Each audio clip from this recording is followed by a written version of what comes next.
Você já se perguntou por que Deus permite que as maiores batalhas venham antes das maiores conquistas?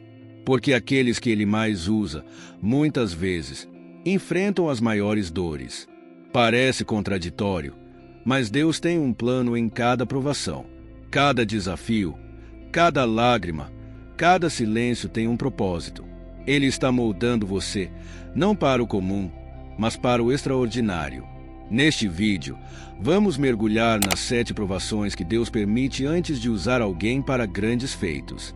Se você está enfrentando tempos difíceis, permaneça comigo até o final, porque talvez essas provações sejam o prenúncio de uma grande obra que Deus quer realizar em sua vida. Quando Deus está prestes a transformar uma vida, Ele começa moldando o coração. Essa preparação raramente é confortável, mas é necessária. Assim como o ouro só é purificado pelo fogo, nossas vidas só são aperfeiçoadas nas provações. Deus não quer apenas que você seja usado, Ele quer que você esteja preparado. Talvez você esteja se sentindo pressionado de todos os lados, na fé, nas emoções, nos relacionamentos ou na paciência. Mas lembre-se, os maiores guerreiros de Deus são forjados nas maiores batalhas. O que você enfrenta hoje não é o fim. É o início de algo maior. Quando Deus decide usar alguém, Ele começa com um processo de transformação que vai muito além do que os olhos podem ver. Esse processo, muitas vezes, nos coloca em cenários de dor, dúvida e incerteza. É como se Deus nos levasse ao campo da vida para nos preparar para a colheita. Antes de confiarmos em sua força, precisamos entender nossas próprias fraquezas. Antes de vermos suas promessas, precisamos aprender a esperar pelo tempo certo. Cada dificuldade enfrentada não é uma coincidência ou mero acaso. É uma peça essencial de um quebra-cabeça maior. Deus não desperdiça uma lágrima sequer. Ele usa cada experiência, por mais dolorosa que seja, para nos moldar. Assim como o ouro é refinado no fogo, nossas almas passam por momentos de intenso calor, onde impurezas são removidas e o brilho oculto começa a se revelar. Nesse processo, há um aprendizado silencioso e profundo.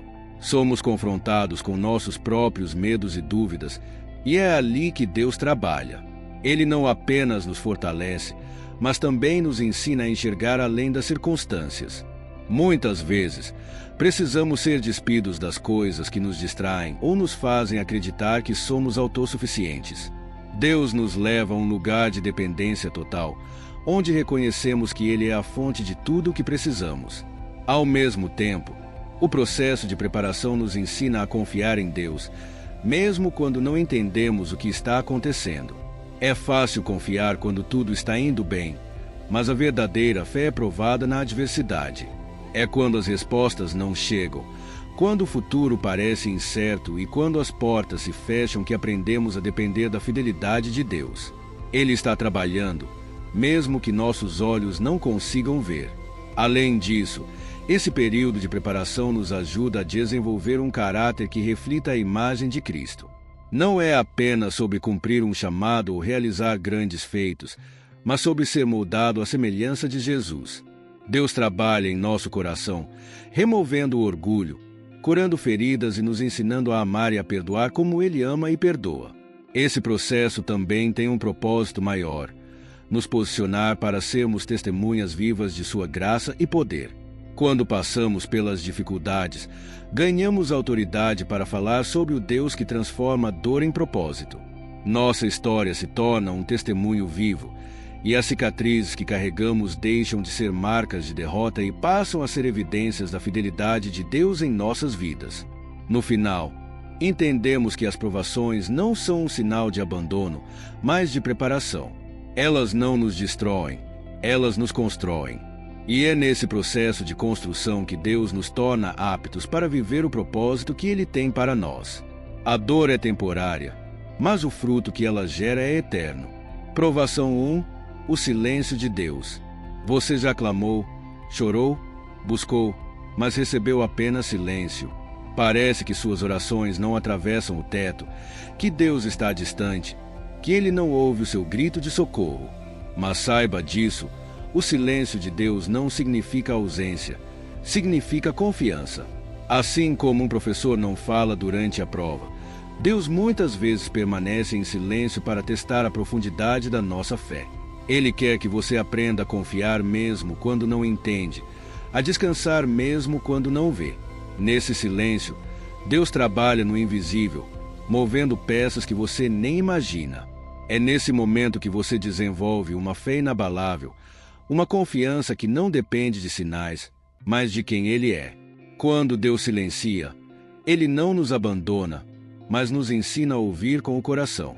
Nesse silêncio, aprendemos que a resposta de Deus não está em palavras audíveis, mas em sua presença constante. Ele trabalha na quietude, lapidando nossa confiança e nos chamando a um relacionamento mais íntimo. É um momento de mergulhar na palavra, onde encontramos consolo e direção, mesmo sem ouvir diretamente sua voz.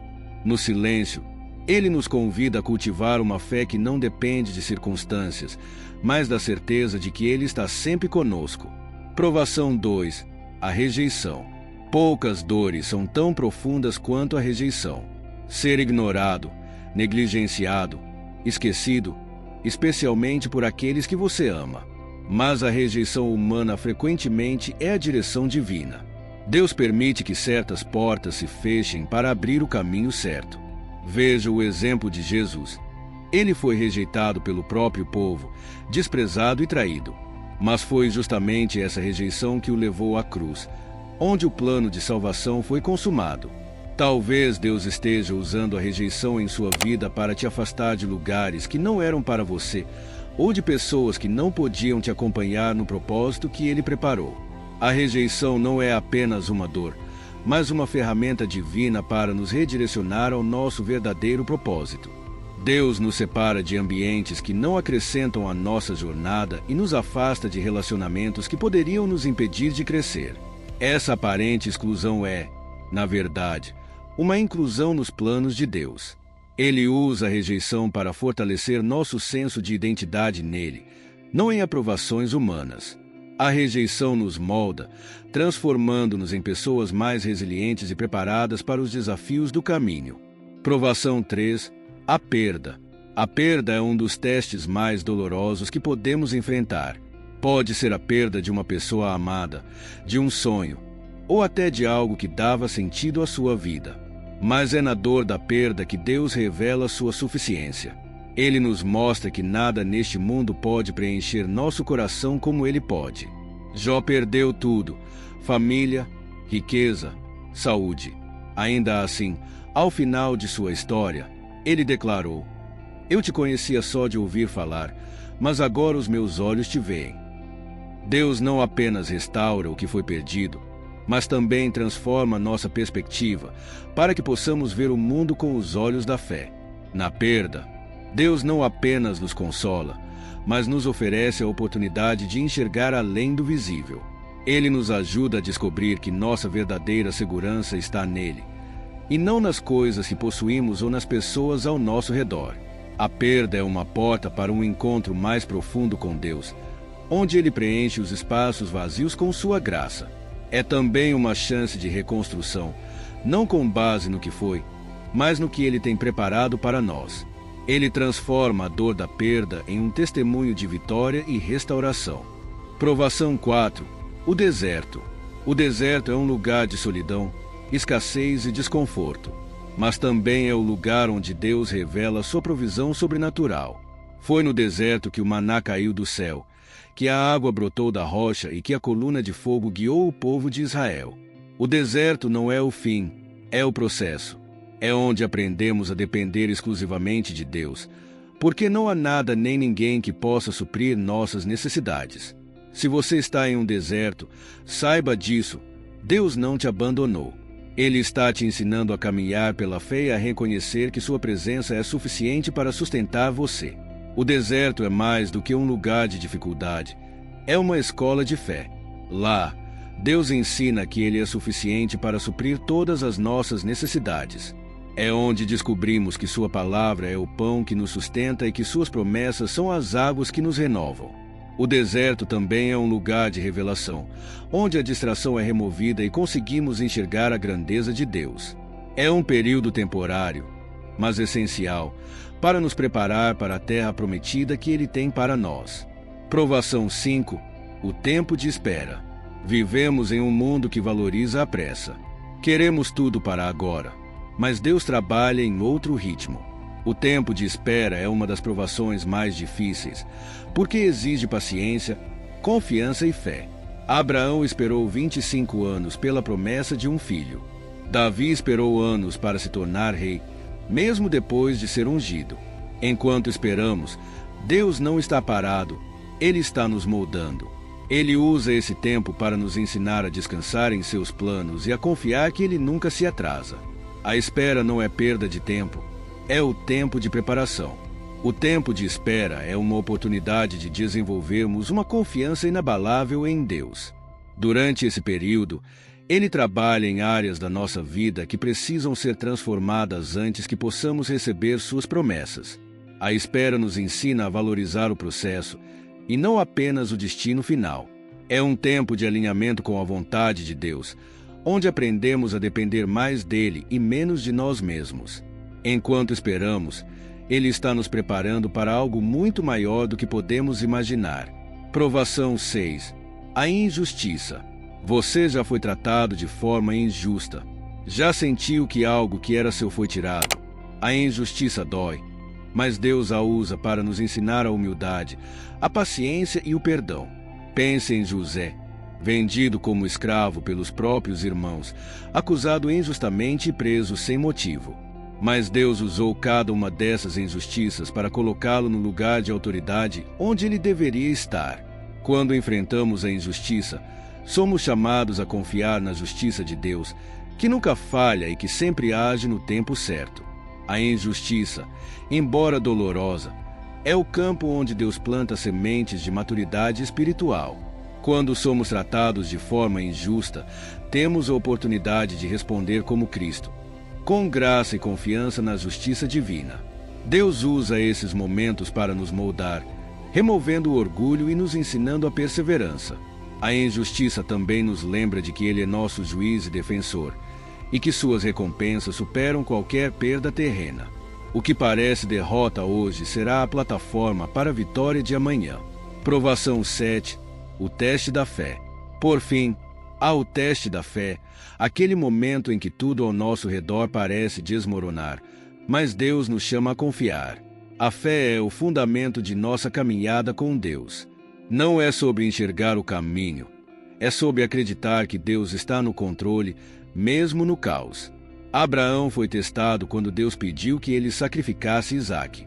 No momento de maior tensão, Deus provou que sua fidelidade nunca falha. O teste da fé não é para nos destruir, é para nos fortalecer e nos levar a um relacionamento mais profundo com Deus. O teste da fé é um convite para caminhar em águas profundas, onde não temos controle, mas confiamos totalmente em Deus. Esses momentos nos chamam a largar tudo que nos prende ao chão e a depender inteiramente dele. É nesse teste que descobrimos o verdadeiro significado da fé, acreditar no caráter e nas promessas de Deus, mesmo quando tudo ao redor diz o contrário. O teste da fé não é sobre o que podemos perder, mas sobre o quanto podemos crescer ao confiar que Deus tem o melhor para nós. Essas 7 provações não são punições, são preparações. Deus não está te quebrando, Ele está te moldando para algo maior. Ele quer que você esteja pronto para o chamado que Ele colocou em sua vida. E se você chegou até aqui, saiba que Deus está trabalhando em sua história, mesmo que você não consiga ver agora. Se este vídeo tocou seu coração, não se esqueça de deixar o seu like, se inscrever no canal Chama do Versículo e compartilhar com alguém que precisa ouvir esta mensagem. E não saia agora. Há outro vídeo esperando por você, aparecendo aqui na tela. Que Deus te abençoe e até o próximo vídeo.